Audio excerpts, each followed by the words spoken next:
Buenos días. Bien, bien. Bueno, pues vamos a dar comienzo a la presentación del día hoy de investigación que tiene que ver con el tema investigación cuantitativa en medicina. Esta es una presentación para el staff de la Facultad de Medicina de Universidad West Hill, pero bueno, puede ser utilizada por los estudiantes, por quien lo desee utilizar y le sea apropiada. Bien. Quiero comenzar por señalar qué es la investigación cuantitativa. Podemos señalar que es un método de estudio basado en la recopilación y el análisis de datos numéricos, pero esto tiene como objetivo que responder preguntas de investigación. El objetivo es que tenemos que medir objetivos, fenómenos, patrones y establecer relaciones entre variables, y esto mediante técnicas estadísticas. Entonces, vamos a medir fenómenos, ¿sí? A ver, ¿qué tanto, por ejemplo, si estamos hablando de un estudio clínico controlado, qué tanto un medicamento controla la diabetes o qué tanto controla la hipertensión arterial? Y entonces haríamos dos grupos, el grupo control, el grupo de tratamiento, de intervención, y veríamos la respuesta con el fármaco o con la medida terapéutica, sea farmacológica o no farmacológica. Entonces, si estamos señalando que así está la situación, lo primero que hay que hacer es definir el problema de investigación. Entonces hay que formular una pregunta clara y específica, pero la recomendación es que sea para abordar un problema real y ser medible. Aquí puse un ejemplo. Por ejemplo, ¿cuál es la adherencia o el apego al tratamiento y los niveles de glucosa en pacientes con diabetes tipo 2? Según este autor, Creswell, una buena pregunta de investigación debe ser clara, específica y viable dentro del alcance del estudio. Si nosotros pensamos cuando estamos haciendo un proyecto de investigación en una pregunta con estas características, en general nuestro proyecto puede ser bueno. Lo comento porque también en ocasiones somos muy ambiciosos y queremos hacer 5, 10, 15, 20 preguntas, y realmente pues no podemos contestar todas esas preguntas. Realmente es muy importante que seamos muy concretos. ¿Cuáles son las características que tenemos que tener en cuenta? Bueno, vamos a usar datos numéricos, es decir, tenemos que hacer mediciones objetivas y estadísticas. Si estábamos hablando, por ejemplo, control de la glucosa, bueno, pues de manera objetiva, ¿cuáles son las mediciones de glucosa? Y se requieren pruebas estadísticas para evaluar si con el tratamiento A es mejor que el tratamiento B, o si la medida terapéutica de, por ejemplo, mejora en el estilo de vida, es mejor que no hacer un cambio en el estilo de vida y hacer la prueba estadística para valorar la utilidad o no utilidad. Es muy importante que tengamos también en mente que cuando hacemos un estudio, ya sea clínico o en este caso de educación, veamos su objetividad y replicabilidad. Para que pueda ser objetivo y replicable, debemos minimizar la influencia del investigador en los resultados, que a veces, porque el investigador es el papá del proyecto, en ocasiones el investigador puede no ser tan objetivo y sesgar. Entonces, por eso hay algunas metodologías que permiten que sucedan estas dos cosas, ser objetivo y que se puedan replicar los resultados. No podemos decir que solamente este estudio o solamente esta investigación resulta en la Universidad West Hill, pero no resulta en la de enfrente. Que si funciona en una, tendría que ser replicable en todas. Y en relación al análisis estadístico, pues ahí tenemos que utilizar pruebas matemáticas para validar la hipótesis. Ya veremos más adelante a qué pruebas matemáticas nos estamos refiriendo para realizar esta validación de la hipótesis.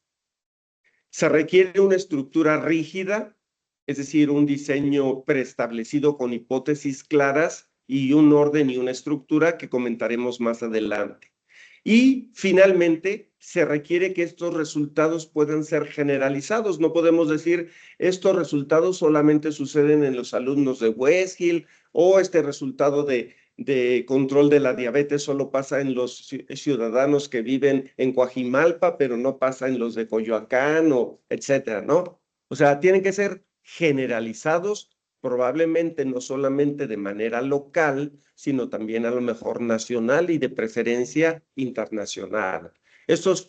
Esta generalización de resultados permitirá extrapolar los hallazgos a una población más amplia. ¿Cómo se logra esto? Con una metodología que también explicaremos más adelante. Algunos ejemplos. Si un investigador quiere analizar el efecto de un medicamento de la presión arterial, medirá pues los resultados antes y después del tratamiento en el grupo de pacientes, comparando los datos estadísticos para determinar si hubo reducción significativa. Es decir, si yo utilizo el medicamento A como un nuevo medicamento, lo debo comparar contra el B, que es el grupo control, y debo ver cuánto se redujo la presión arterial en uno y otro grupo antes y después. ¿Cuántos tipos de investigación podemos tener en la investigación cuantitativa? Bueno, aquí señalo algunos. Descriptiva, en la cual solamente vamos a observar y medir variables, pero no vamos a establecer una relación causal. En ocasiones, esta descriptiva es de utilidad. Por ejemplo, algunos estudios epidemiológicos son el prototipo de esta descriptiva. A ver, por ejemplo, querríamos saber cuál es, si estamos hablando de investigación educativa, cuál es el porcentaje de población de eficiencia terminal que tienen en la escuela West Hill, cuántos vienen de tal lugar, cuántos son hombres, cuántos son... O sea, solamente medimos variables, pero no establecemos relación causal. Correlacional. Aquí vamos a examinar la relación entre dos o más variables. El ejemplo más fácil de ponerles para que nos quede más claro es la relación que existe o que puede existir entre el uso del tabaco, el consumo del tabaco y la enfermedad pulmonar. Es decir, aquí tendríamos que valorar en este correlacional si la gente que está utilizando tabaco tiene con mayor frecuencia enfermedad pulmonar que en la que no está utilizando tabaco, ¿sí? Y ahí ya vamos a hacer la correlación. Aquí, en este correlacional, podemos incluso cuando, por ejemplo, si el tabaco es un factor de riesgo, demostrar que este factor de riesgo puede incrementar a lo mejor el riesgo de enfermedad pulmonar 1, 2, 3, 4 o X cantidad de veces más que el que no consume tabaco. Bien. En cuanto al experimental, vamos a manipular variables para evaluar efectos. Y aquí sería el prototipo, el ensayo clínico controlado, que me voy a referir al final de la presentación a cómo se debe desarrollar un ensayo clínico controlado. Y por debajo del ensayo clínico controlado, que también más adelante vamos a ver cuál es el orden jerárquico de los estudios de investigación, tenemos los estudios cuasi experimentales. Es muy parecido al anterior, nada más que la diferencia es que aquí no se hace una aleatorización completa. Por eso es cuasi experimental. Bien. ¿Cuál es la importancia en la medicina de esta investigación cuantitativa? Bueno, nos va a permitir evaluar tratamientos, medicamentos o, en el caso de la investigación en educación, pues si unas técnicas de aprendizaje o si alguna cuestión que estemos queriendo investigar es útil o no es útil. Por tanto, nos va a facilitar la toma de decisiones pero basadas en evidencia. ¿A qué me estoy refiriendo con basadas en evidencia? Que existan estudios de investigación sólidos que demuestren los resultados. También me va a ayudar a identificar factores de riesgo y de prevención de enfermedades. Por ejemplo, si estamos hablando de un problema común ahorita en la educación superior, las enfermedades de salud mental, los problemas de salud mental, pues a lo mejor podemos identificar factores de riesgo y factores de prevención de esta problemática. También va a contribuir estos estudios cuantitativos al desarrollo de políticas de salud pública, porque nos va a permitir saber con solidez cuál es la problemática que existe en una población y entonces establecer a lo mejor las cantidades de necesidad de medicamentos, de intervenciones para control de un brote, por ejemplo, como cuando sucedió lo de COVID, todas las medidas que se tomaron de salud pública, pues tuvieron que ver, para bien o para mal, las políticas que se decidieron en base a los estudios previos o al conocimiento previo que se tenía de esa enfermedad. Y ya hablando en la medicina, pues la pregunta de investigación, por ejemplo, relacionada a lo que comentábamos previamente, ¿el uso de un nuevo medicamento reduce la presión arterial en pacientes con hipertensión? Pues la metodología sería un ensayo clínico controlado. Grupo experimental recibe el nuevo fármaco, grupo control recibe un placebo. ¿Sí? Y mediríamos la presión arterial antes y después. Haríamos un análisis estadístico para evaluar las diferencias y ver si estas fueron significativas. Es importante señalar aquí que en ocasiones las diferencias pueden ser clínicas y en ocasiones pueden ser estadísticas o ambas. Lo ideal es que sea estadística y que sea clínica.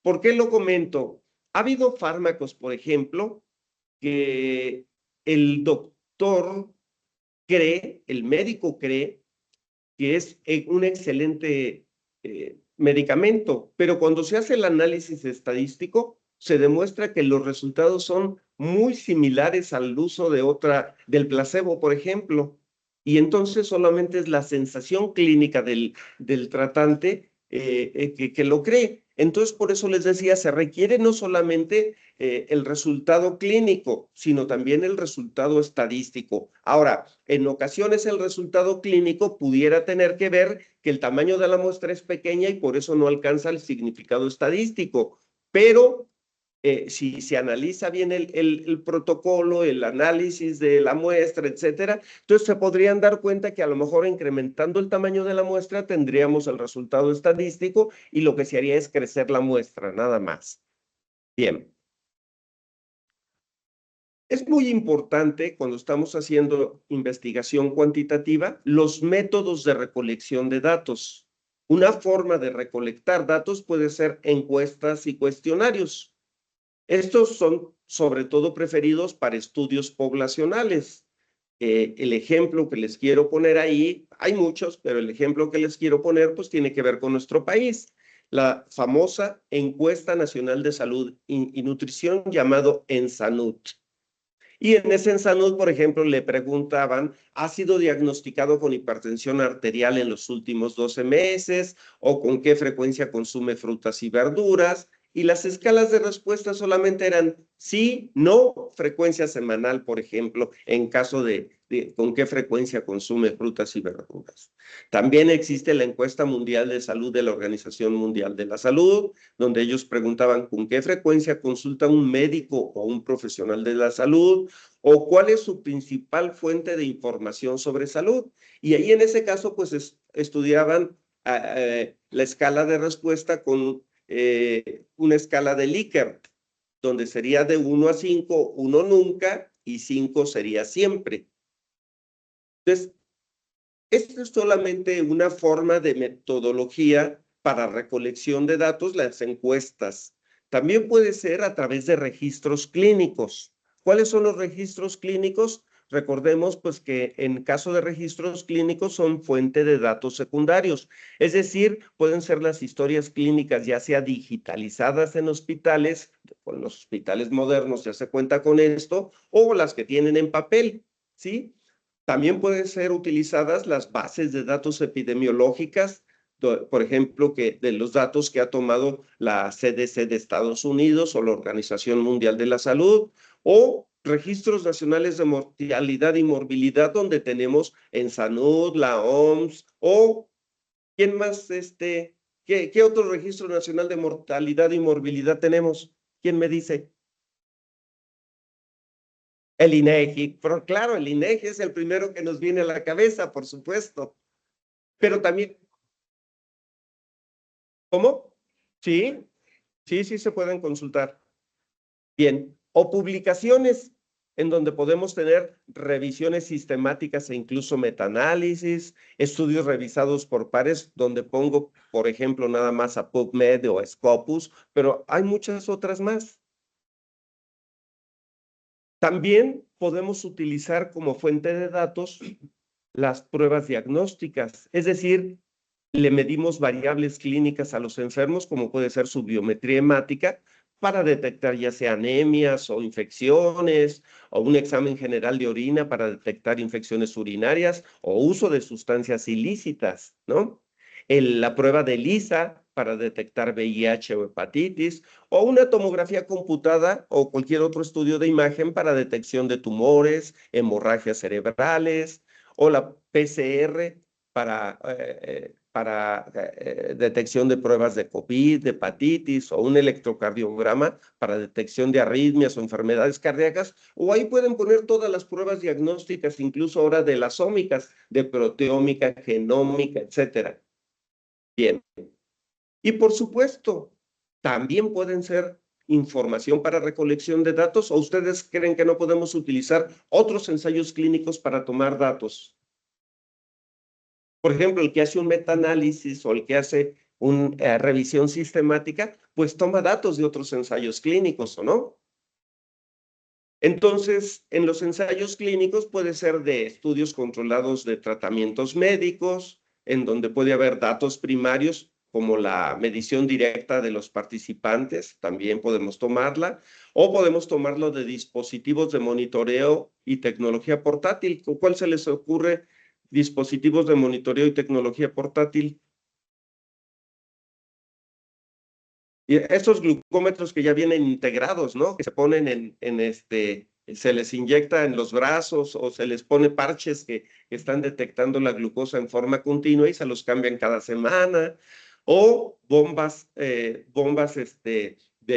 infusión de insulina que ya vienen con detector de glucosa y automáticamente está liberando la insulina de acuerdo a la cantidad de glucosa que le está midiendo en el enfermo. ¿Sí? Los smartwatch. ¿Quién trae smartwatch aquí? No está Luis David. ¿Dónde dejaste a Luis David? A Luis David, que trae sus smartwatch de última generación, que puede medir el ritmo cardíaco, o que, por ejemplo, pueden medir las horas de sueño, si fue sueño satisfactorio, si fue X cantidad de horas que durmió bien y X cantidad de horas que no durmió bien. Y después tenemos que hacer el análisis de estos datos mediante diferentes análisis, como puede ser las medidas de tendencia central, donde tenemos media, mediana y moda, las pruebas de correlación, donde tenemos, por ejemplo, Pearson y Spearman, las pruebas de hipótesis, como la TED-Student o la ANOVA, o de regresión, como lineal y logística. El análisis estadístico va a permitir identificar patrones y relación entre las variables, y esto es lo que le va a dar validez a los resultados. Nada más para recordar y que no se nos olvide, pues aquí tenemos esas medidas de tendencia central, la media aritmética, que si nos acordamos no es otra cosa que la suma de los valores dividido entre el tamaño de la muestra. y eso nos da la media aritmética. Acuérdense que la media la tenemos como una X mayúscula con una barrita encima. Siempre que vean X mayúscula con barrita encima, estamos hablando de media aritmética. ¿Y la mediana? ¿Quién me acuerda qué es la mediana?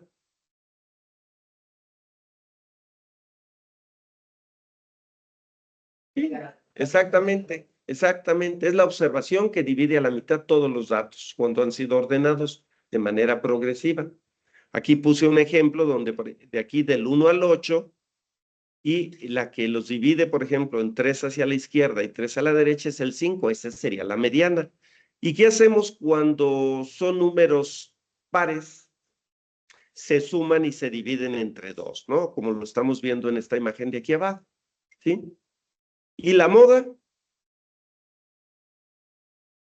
el número que es el que está de moda. Por ejemplo, si aquí la moda, si fuera un número, por ejemplo, Sofía, y hubiera 2 o 3 Sofías y ninguno otro repetido, Sofía sería la moda, ¿sí? Que por cierto, hablando de nombres, sí pasa eso de que luego algún nombre está de moda en un país, ¿no? Bien.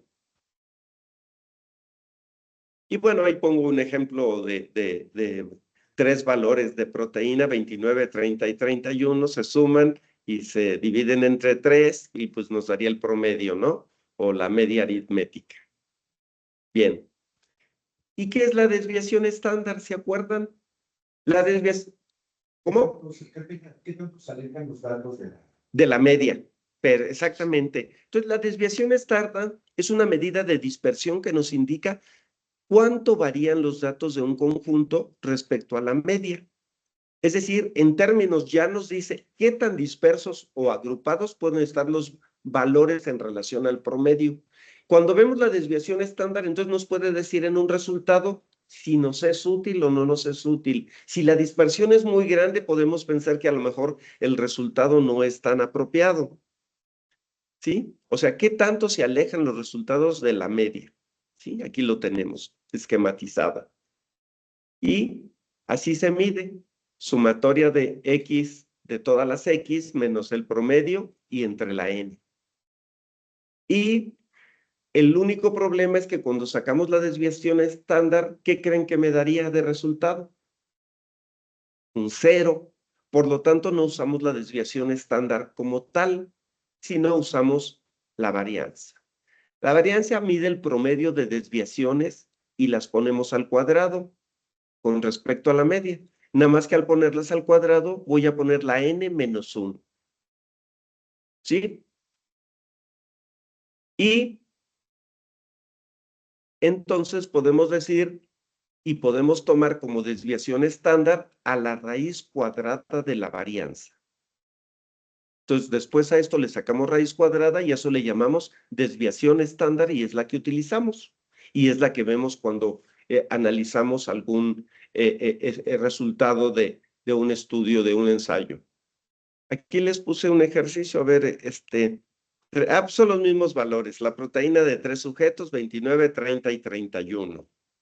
Bueno, entonces ese 29, 30 y 31, para simplificar, si estábamos diciendo que era lo único que hacemos es eliminamos aquí el menos 1 y ponemos el 29 más 30 más 31 al cuadrado, porque dijimos que era al cuadrado, y lo dividimos entre 3 y eso nos daría el resultado que queremos. ¿Sí?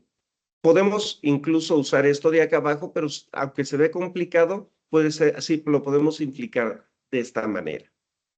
Bien. Es muy importante también cuando estamos viendo los resultados ver el coeficiente de variación, que es el porcentaje que representa la desviación estándar de la media, porque esto nos permite saber qué tan útiles son nuestros resultados o no. Entonces, simplificando la fórmula, nada más le ponemos desviación estándar entre media por 100 y ese nos va a dar el coeficiente de variación. A ver, usando esa fórmula, ¿me pueden decir cuál es el coeficiente de variación del peso y de la temperatura que tenemos ahí?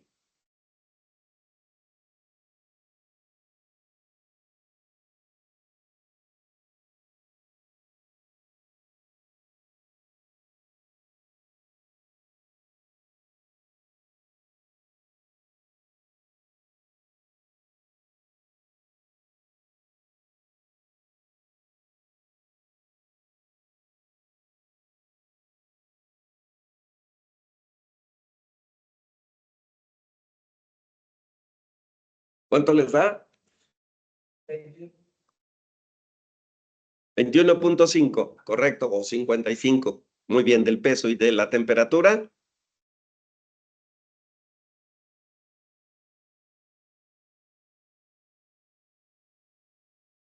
Fíjense. Ok, ahorita lo revisamos. Mira, si tú ves que es 21, que es 21, consideras que ese coeficiente de variación, ¿qué te dice? ¿Qué piensan? Por ejemplo, si ustedes ven que alguien tiene un peso de 69 y la desviación estándar es 15, ¿es mucha la desviación estándar o es poca? ¿Qué piensan? Es alta, ¿verdad? Es muy grande. Es muy, muy grande.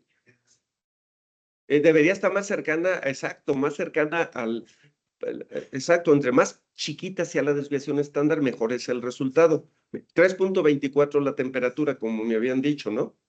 Ok. Bueno, no lo puse aquí, pero el coeficiente de variación, lo recomendado es que sea, a ver, no sé si lo tengo acá. Aquí está.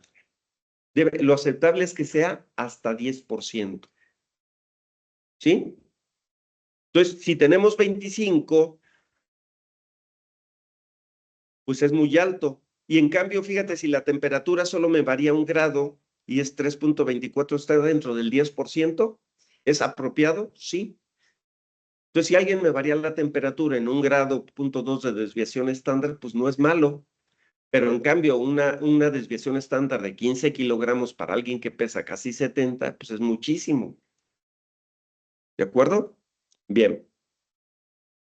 ¿Cómo se aplica la desviación estándar en ciencias de la salud? Bueno, permite evaluar la efectividad de un tratamiento, ya que compara qué tanto varían los resultados en los dos grupos de pacientes. También analiza qué tan homogéneos son los efectos de un medicamento. ¿Sí? Porque a lo mejor puede ser que en un paciente muy bien, pero en otro muy mal, etcétera. Y entonces ya cuando hacemos la media de todo, pues entonces a lo mejor los resultados no son tan buenos. Y nos permite también un test con baja desviación estándar, que los resultados sean confiables. A ver, por ejemplo, si un medicamento reduce la glucosa en sangre con media de 90 miligramos y desviación estándar de 5, ¿ustedes piensan que es apropiado o no? A ver, saquen cuál es el coeficiente de variación. Aunque a simple vista lo pueden ver 5, pues no es nada de 90, ¿verdad? A ojo de buen cubero. A ver, ¿de dónde sale el término ojo de buen cubero? ¿Quién sabe? Ojo de buen cubero. ¿Pero de dónde salió? Sí, sí, de las cubas. O sea, ¿han visto que un cantinero sin medirle, algunos te lo miden en un caballito y otros sin medirlo, le echan y te dan exactito? Ese es ojo de buen cubero. ¿El mal cubero qué es? Pues el que te da de más o el que te da de menos, ¿no? De más porque se enoja el jefe, porque el dueño, porque dice está dando cubas de más, y de menos porque tú dices, oye, me estás dando muy poquito en la copa, ¿no? Ok, entonces, ¿cuánto da de desviación? Entonces, si dijimos que menos de 10 es aceptable, entonces tiene un coeficiente de variación apropiado, ¿no? Bien.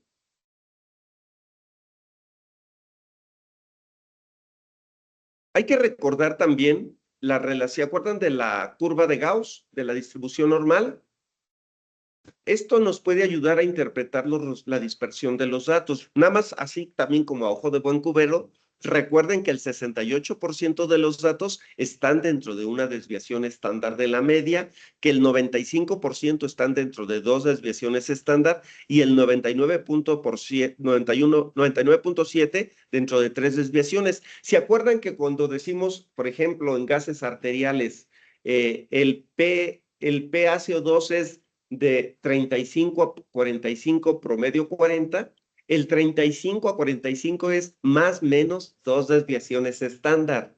Quiere decir que ahí está el 95% de los resultados de una curva de distribución normal, que esos van a, bueno, usted que es de bioquímica, a lo mejor eso se los comenta en algunas cosas de estas, ¿no? De la desviación estándar, de las dos desviaciones. Por ejemplo, cuando usamos en potasio o en electrolito, cloro, etcétera, les damos las dos desviaciones estándar, ¿verdad? Porque ahí el 95% de la población está teóricamente en esa distribución normal. En individuos aparentemente sanos. Porque yo puedo ser un outlier. ¿Qué quiere decir un outlier? Outlier. Es un término anglosajón que utilizan para decir los que se salen fuera del rango. Que a lo mejor yo tengo potasio de 5.6, por ejemplo, y a lo mejor para mí es normal. No necesariamente tengo hipercalemia. O puedo tener más de bicarbonato, o más de CO2, o más de hemoglobina, y no necesariamente estoy anormal, porque me salgo de esa curva. Por eso, en teoría, el 95%, ¿sí? Hay un ejemplo, por ejemplo, de estatura. Dice, si la altura media de una población es 170 centímetros, con una desviación estándar de 10, fíjense, el 68% de la población mediría entre 160 y 180 si lo ponemos en una curva de distribución normal. ¿Están de acuerdo? El 95 entre 150 y 190 y el 99 entre 140 y 200. Serían los outliers. ¿De acuerdo? Eso va a predecir qué tan normales o extremos pueden ser ciertos valores. Acuérdense que en cualquier momento me pueden interrumpir y decir no estoy de acuerdo o no me queda claro. A ver, espérate. Barajéamela más despacio. Bueno, entonces aquí está la curva de distribución normal, nomás para que recordemos. El 95%, ¿quién me dice ahí de dónde a dónde va?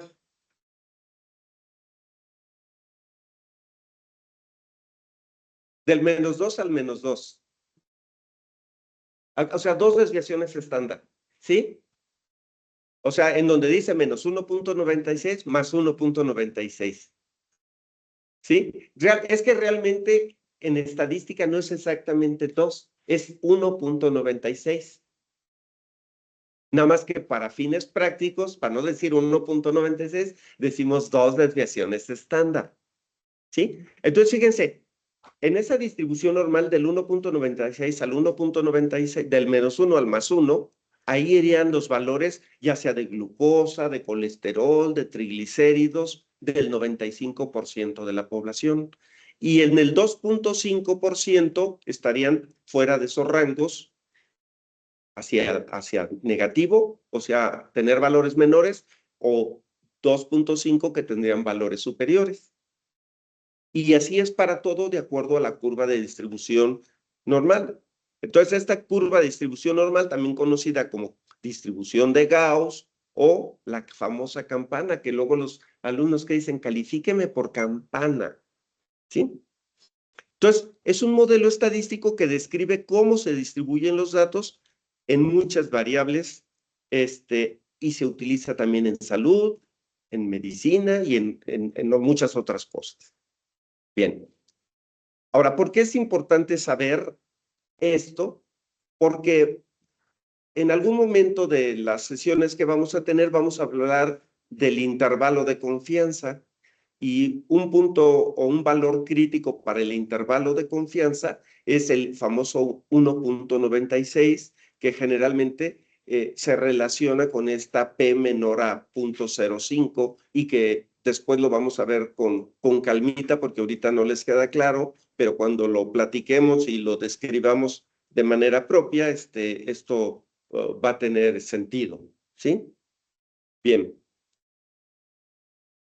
Entonces nos va a permitir esta investigación cuantitativa evaluar la efectividad de los tratamientos, identificar factores de riesgo y prevención, toma de decisiones basadas en evidencia y, por supuesto, lo que habíamos comentado, mejorar o tomar decisiones de conducta en políticas de salud pública. Ahora, les decía que íbamos a comentar sobre cómo se debe llevar a cabo un protocolo, por ejemplo, un ensayo clínico controlado. Y yo les pregunto en primer lugar, ¿cuáles son Si yo les pregunto qué debe contener un protocolo, ¿se saben que se debe contener todo esto? Título, investigadores, la institución, el marco teórico, que el marco teórico debe... a ver, esta va para ti, Edwin, porque esto es lo que debes valorar cuando tú estás analizando un protocolo. El marco teórico debe tener antecedentes, planteamiento del problema, justificación, pregunta de hipótesis, pregunta de investigación, hipótesis, y la hipótesis debe tener dirección y magnitud. Es decir, ¿qué tanto voy a subir? ¿Qué tanto voy a bajar? ¿Qué tanto voy a hacer? ¿Sí? Objetivos, ¿cuáles son los primarios? ¿Cuáles son los secundarios? En ocasiones solo hay primarios, está bien, no pasa nada. Diseño del estudio, tamaño de la muestra, ¿cuáles son los sujetos de estudio?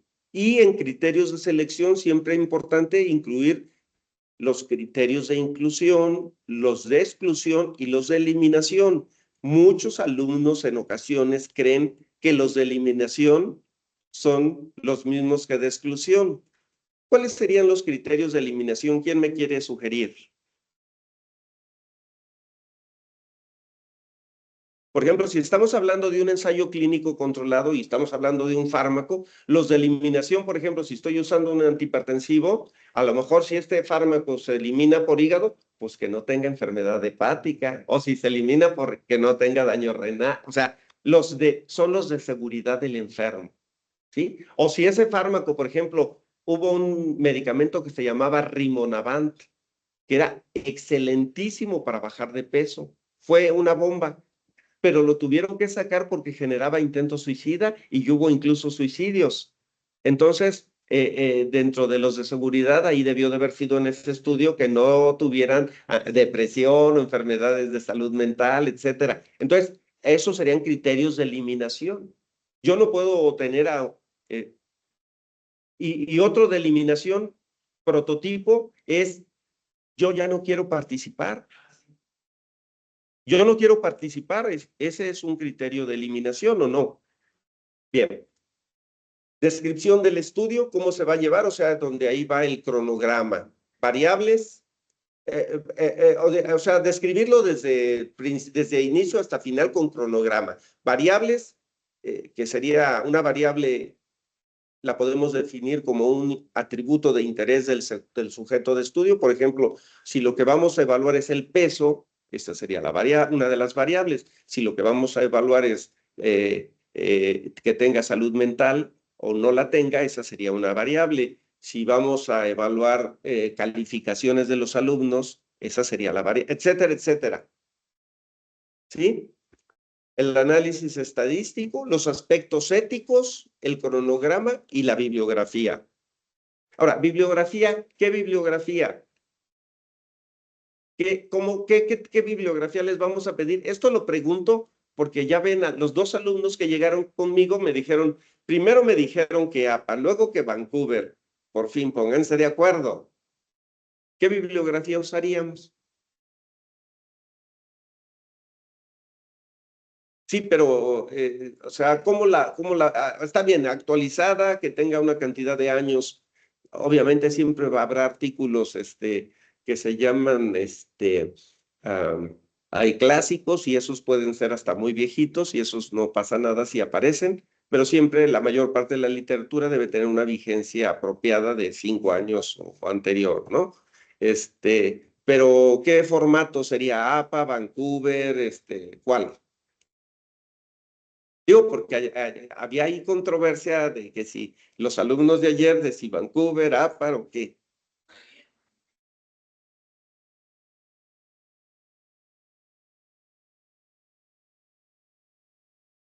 Sí, pero va a depender dónde lo voy a publicar, porque cada revista, si yo lo quiero, te puede decir, yo te pido en tal formato, ¿sí? Por ejemplo, todas las de sociomédicas, las sociales, las médicas, o sociomédicas más bien, se usa más el formato APA, o todas las de ciencias sociales, eh, todas las de investigación médica, se utiliza preferentemente Vancouver. pero alguna que otra revista utiliza otra que no es Vancouver. Entonces, por eso, ahí va a depender para qué. El tema es que le digamos, por ejemplo, al alumno, si está haciendo investigación en educación, a lo mejor APA no está mal. Si es una investigación médica la que están haciendo en un hospital del sector público, a lo mejor sí es Vancouver. Entonces no podemos generalizar. Va a depender de cada caso, pero hay que decírselos desde el principio. Ahora, si su docente, el que está haciendo el trabajo de investigación, lo va a publicar en X o Z revista y él dice tal formato, pues ese formato sería apropiado porque ya va diseñado para publicarlo en una revista especial. ¿Sí? Bien. ¿Preguntas hasta aquí? ¿Comentarios? Si yo les pregunto, ¿cuáles son los 4 elementos más importantes en un proyecto de investigación a los que les deben poner atención? Digo, me van a decir todos son importantes, pero 4 así que tú ya desde el principio puedes decir y tú vas a analizar un artículo y dices, pues lo veo o no lo veo. A ver, todos tenemos que discriminar muchos artículos. Y si ustedes van a discriminar un artículo, ¿cuáles serían a los 4 que les pondrían importancia antes de leer ese artículo? El título, la pregunta de... A ver, si el título no me satisface, por ejemplo, voy a hacer algo de simulación y en el título no viene nada de simulación, ¿me interesaría? No. Si voy a hacer algo de educación y en el título no viene nada de... me interesa. Digo, si estamos hablando de discriminar si yo estoy haciendo un análisis crítico de literatura, la pregunta de investigación sería lo segundo. Muchas veces la pregunta de investigación no corresponde con el título o con la hipótesis. Entonces, muy importante también pregunta de investigación y la hipótesis. Y, por supuesto, ¿cuáles son los objetivos? Y hay una estrategia que se llama FINER. ¿Alguien la ha escuchado? Para cuando vamos a hacer un trabajo de investigación. La estrategia FINER tiene que ver, pues, que la F se refiere a que es factible. Es decir, si voy a hacer un estudio sobre el número de hipertensos que hay aquí en la población de West Hill, pues lo primero que ver es si el número de sujetos que voy a estudiar existe. Si yo no voy a tener el número de sujetos, por ejemplo, a lo mejor si voy a estudiar en educación, el número de sujetos que se accidentan por traer un Tesla y veo que pues, nomás hay un alumno con un Tesla, pues díganme, ese estudio no tendría ni caso, porque yo no tengo el número de sujetos, ¿sí? Segundo, a lo mejor tengo los disponibles exactitos, pero hay que tener en mente cuántos se van a eliminar en el transcurso del proyecto, cuántos van a rechazar, cuántos se perderán en el camino. Es muy importante, obviamente, ahí la experiencia, si yo tengo experiencia en hacer ese proyecto, si sé reclutarlos, la medición, análisis, cuánto me va a costar, porque en tiempo, ¿por qué es importante el tiempo, Edwin?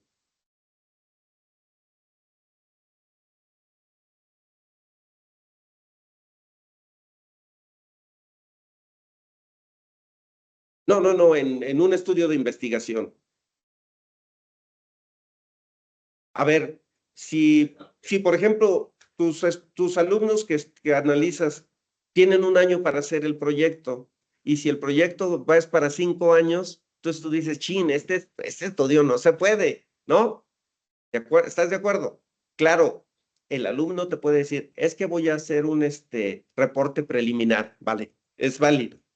Es un estudio a 5 años, pero a un año vamos a hacer un reporte preliminar. Sí, sí es válido. O costo, quieres hacer un estudio, un alumno quiere hacer un estudio molecular muy importante, pero ¿cuánto cuestan los estudios moleculares? Pues cuesta mucha lana y si no tiene el dinero, no se va a llevar a cabo. Entonces, a eso se refiere el factible. Si podemos tener el número de sujetos y cuántos van a perderse, si se tiene experiencia en hacer eso, cuánto cuesta, cuánto tiempo. Y En la perspectiva, ya les había dicho, un tip es muy importante, no abarcar mucho. La pregunta, con una pregunta puede ser suficiente. Luego quieren poner 20 preguntas y contestar todas, ¿no? Y, por supuesto, deben ser metas alcanzables, específicas y enfocadas. A eso se refiere entonces factible. La siguiente es la I de interesante del FINER, y que debe ser interesante. Y yo les pregunto, ¿qué es interesante? Pues es a lo mejor un poquito ambiguo, porque a lo mejor lo que es interesante para Axel no es para mí y viceversa, ¿no? La N del FINER sería novedosa. Y me van a decir, pues, que provea hallazgos o asociaciones, es decir, que sea algo nuevo o algo que ya se hizo, pero yo lo quiero confirmar, o algo que ya había hecho el doctor Fausto, pero yo quiero refutarlo porque yo pienso que lo que hizo Fausto, a lo mejor pienso que hubo una razón por la cual él le dio ese resultado positivo o negativo, y yo quiero demostrar, o él demostró que no servía, y yo digo, yo sí creo que puede servir y ahora lo quiero hacer, ¿sí? O sea, para confirmar o refutar algo, para aclarar, o ya lo hizo, pero yo quiero hacer un grupo más grande y quiero fortalecer la información que él tuvo. No es indispensable que sea original, pero sí creativo. Es decir, puede ser algo que ya hizo Sophie, pero yo quiero hacerle con algo adicional para mejorarlo. ¿Sí?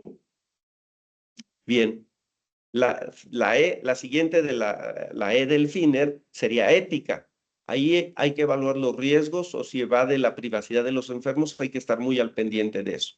Y la R de relevante, pues que tenga avance en el conocimiento, que influya en la toma de decisiones o que marque líneas futuras. A lo mejor me sirve para decir, ahora tenemos que hacer estos otros estudios porque resultó tal cosa, ¿sí?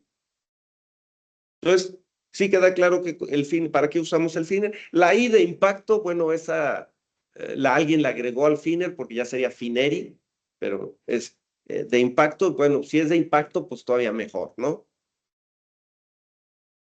Entonces, ¿cuál es el objetivo cuando hacemos un proyecto de investigación cuantitativa? Pues que sea un experimento planificado, es decir, podemos evaluar la eficacia de intervenciones sanitarias, intervenciones educativas, intervenciones quirúrgicas, y pues ya habíamos dicho, el primer paso pues es formular los objetivos y preguntas que deseamos contestar. ¿Qué entendemos por un ensayo clínico controlado? Pues entonces es un experimento planificado en una muestra de pacientes seleccionados, es decir, voy a estudiar diabetes, y de la diabetes, ¿qué voy a estudiar? Si voy a estudiar, por ejemplo, retinopatía diabética, ¿es lo mismo que yo estudie retinopatía diabética en todos los diabéticos, o que le estudien los de reciente inicio, o solamente en los de que tienen más de 10 años? ¿Sí hay diferencia o no hay diferencia? Sí.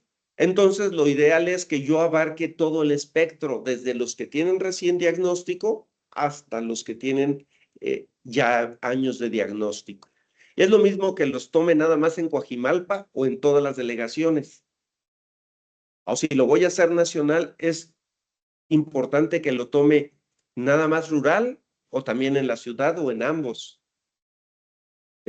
O sea, todo ese tipo de cosas, edades, hombres, mujeres, o sea, la muestra debe ser, se llama representativa, y debe tener claridad en estos criterios de inclusión y exclusión.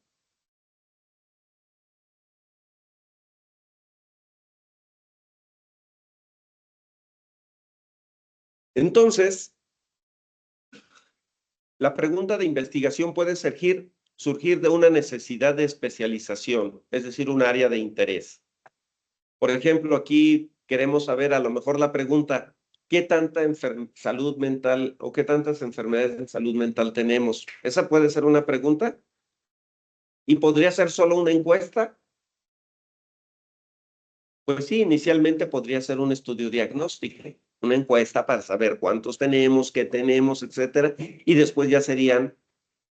Otra razón por la que generan preguntas de investigación, nadie sabe, no es SNI, doctor Valderas. ¿Perdón? ¿No es SNI? No. Porque luego algunos SNI tienen presión para publicar y entonces publican lo que sea,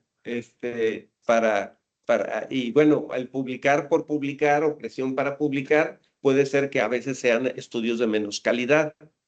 Otros lo hacen para contribuir al conocimiento, ya sea en las áreas médicas, de educación, de administración, de lo que quieran.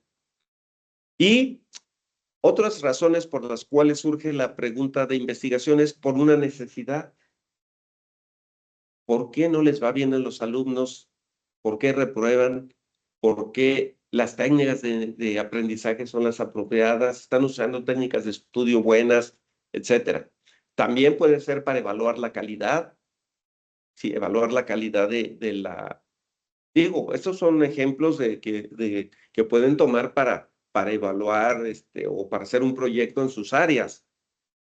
Si la calidad de la evaluación es la apropiada, Indy, o necesitamos mejorarla, si lo que se está haciendo es de relevancia o no, si tiene implicaciones en otros aspectos, etcétera, etcétera, ¿no? Entonces, eso puede dar.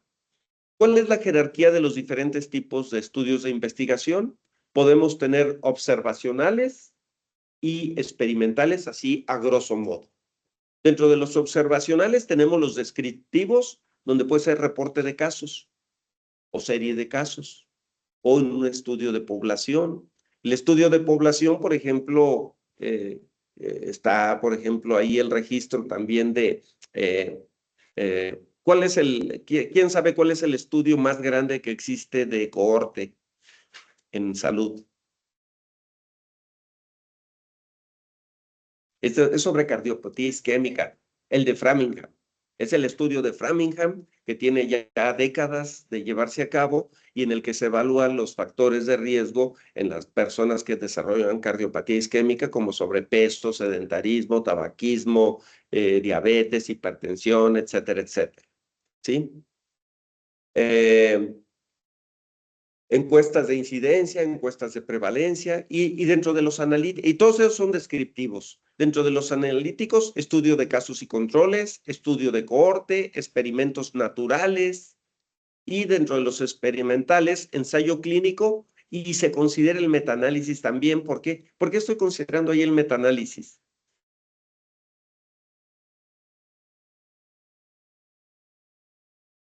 Porque el metaanálisis lo voy a hacer a lo mejor de varios ensayos clínicos controlados, ¿no?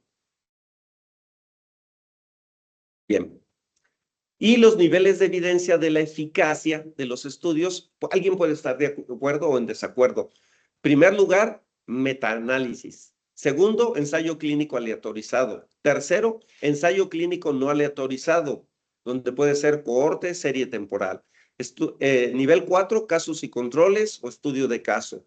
Fíjense el nivel de evidencia que luego ustedes o a veces nosotros, digo, pensamos que le damos mucho valor, la opinión de experto está hasta el 5.º nivel. Y en ocasiones decimos, es que es el nivel de evidencia, opinión de experto. ¿Sí? Basado en evidencia clínica, ¿a qué se refiere? Que la gente dice, los médicos dicen, es que la digoxina es buenísima para la insuficiencia cardíaca y que después se demuestra en estudios clínicos controlados que no era tan buena como sugería la evidencia clínica. ¿Sí? Estudios descriptivos o informe de comité de expertos. Y en sexto, investigación experimental, es decir, modelos animales. Aquí quiero ser, seguramente hay quien dice que el metaanálisis, hay quien no está de acuerdo en que el metaanálisis es el papá de todo, sino el mero mero, es el ensayo clínico controlado, ¿no? ¿Qué piensan?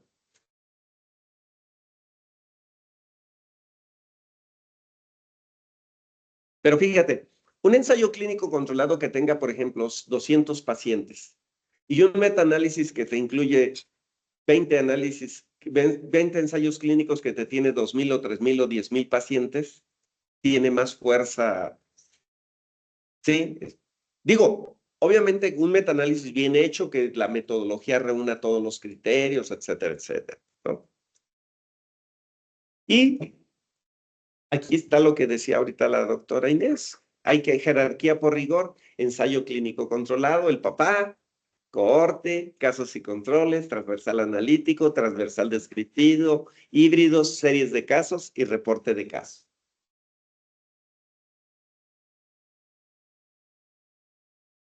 Que puede tener de dos tipos dos características. Por ejemplo, en ocasiones puede ser incluso un estudio natural.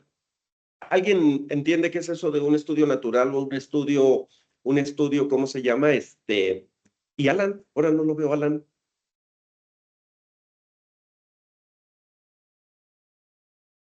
Ok. Sí. Bueno, yo creo que ahí le dejamos porque tengo ahorita junta a las 9, pero nada más comentar que las fases de los estudios de acuerdo a la FDA es fase 1, uso de un tratamiento por primera vez en voluntarios sanos, y ahí se requiere 20 a 80 individuos y solo se determina dosis, seguridad y efectos adversos. Estudio fase 2. Se estudia un mayor número de sujetos, es de 100 a 300, y el objetivo es determinar eficacia y seguridad. Y fase 3, número de sujetos de 1000 a 3000, establece efectividad y seguridad. Y fase 4, evalúa el fármaco en condiciones reales, donde analizamos seguridad, beneficios y forma óptima de uso. Este es el que ya está en el mercado y que lo que tenemos que estar haciendo los médicos es reportar los efectos adversos, pero luego yo les pregunto, ¿cuántos de ustedes reportan adversos cuando han tenido? Muchos no lo hacemos. Esto, pues eso hace que no se tenga toda la información, ¿no? Entonces hay que hacerlo. Sí, son voluntarios. Sí.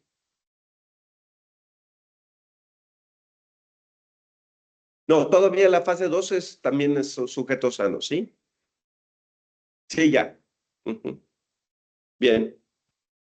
Bueno, hasta ahí le dejamos. ¿Preguntas, comentarios? ¿No? ¿Nadie? Doctor Joel, ¿alguna pregunta o comentario? No, doctor, muchas gracias. Y ayer justo andaba viendo una Dale, clase de Joel. investigación. Te mandan saludar.